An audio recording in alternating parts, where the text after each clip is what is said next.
આજનો દિવસ મારા અને મારા ફેમિલી માટે બહુ સ્પેશિયલ દિવસ છે, કારણ કે અમે લોકો સુરતથી અમદાવાદ જઈ રહ્યા છીએ સ્પેશિયલ ગેસ્ટ તરીકે કલર્સ ગુજરાતી રસોઈ શોના શૂટ માટે. અમે લોકો સવારે 5 વાગે ઉઠીને બધા રેડી થઈ ગયા હતા અને પછી અમે ગાડીમાં બેસીને અમદાવાદ તરફ જવા માટે નીકળી ગયા છીએ. હવે અમે અત્યારે અમદાવાદ જવા માટે રસ્તામાં છીએ. મનમાં બહુ ઉત્સાહ છે અને આજનું શૂટિંગ કેવું થશે, શું શું બિહાઇન્ડ ધ સ્ક્રીન જોવા મળશે અને આખો એક્સપિરિયન્સ કેવો રહેશે, એના માટે અમે લોકો બહુ જ એક્સાઇટેડ છે. અમે લોકો અમદાવાદ પહોંચી ગયા છે અને હવે અમે અમારા શૂટ ડેસ્ટિનેશન પર પણ પહોંચી ગયા છે. ત્યાં જઈને પહેલાં તો અમે બધાને મળ્યા, અમે બધા સાથે વાતચીત કરી, પછી અમે લોકો ફ્રેશ થઈ ગયા, કપડાં ચેન્જ કરી લીધા.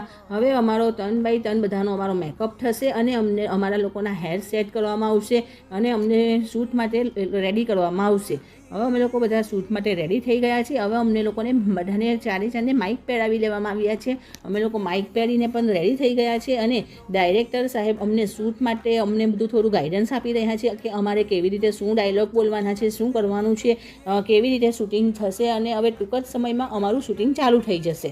હવે અમારું શૂટિંગ ચાલુ થઈ ગયું છે. શૂટિંગ દરમિયાન પણ અમને સેફ સાથે અને ડાયરેક્ટર સાહેબ બધા સાથે વાતચીત કરીને બહુ મજા આવી. શૂટિંગનો પણ એક અમારો આખો નવો એક્સપિરિયન્સ રહ્યો અને જોતામાં તો અમારું શૂટિંગ ક્યાં પૂરું થઈ ગયું ખબર પણ ન પડી. અને હવે અમારે સુરત જવા માટે અમે નીકળવાના હતા. તે પહેલાં અમે પાછું બધાને મળી લીધું, બધાની સાથે વાતચીત કરી અને અમે સુરત જવા માટે ટ્રેન પકડવા માટે નીકળી ગયા છીએ. હવે અમે ટ્રેનમાં બેસી ગયા છીએ અને સુરત આવવા માટે નીકળી ગયા છીએ. આખો એક્સપિરિયન્સ બહુ સરસ રહ્યો અને જોતામાં તો અમે સવારે 4:30 વાગે સુરત પણ રેલવે સ્ટેશન પર પહોંચી ગયા છીએ.